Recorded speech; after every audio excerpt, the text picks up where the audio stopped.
Hello viewer, সবাইকে স্বাগত জানাচ্ছি নতুন আরো একটি ভিডিওতে। আজকের এই পর্বে আমি দেখাবো কিভাবে ল্যাপটপ অথবা কম্পিউটার ইউজ করে যে কোনো গুগল অ্যাকাউন্ট পার্মানেন্টলি ডিলিট করতে হয়। এজন্য প্রথমে আমরা গুগল ক্রোম ব্রাউজার ওপেন করে নিয়েছি।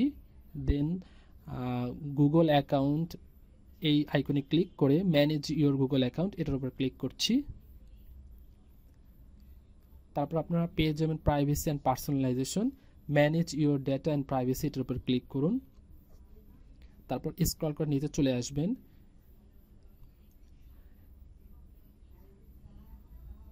আপনি পেয়ে যাবেন অ্যাপস অ্যান্ড সার্ভিসেস, এখানে যে সার্ভিসগুলো আপনারা ব্যবহার করছেন। আমি এখানে জিমেলের উপর ক্লিক করছি কারণ শুধুমাত্র জিমেল ব্যবহার করেছি। আপনারা চাইলে যে কোনো ডাটা এখান থেকে ডাউনলোড করে নিতে পারেন অথবা ডিলিট করার জন্য ডিলিট এ সার্ভিস এটার উপর ক্লিক করুন। দেখুন এরপর হচ্ছে ডিলিট ইওর অ্যাকাউন্ট এটার উপর ক্লিক করুন। এখানে আপনার গুগল অ্যাকাউন্টের পাসওয়ার্ডটা দিয়ে দিতে হবে। দেন নেক্সট,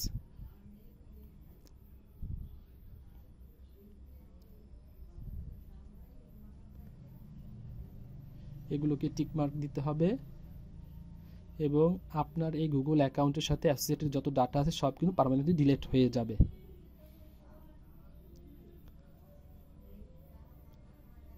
দেন কন্টিনিউ।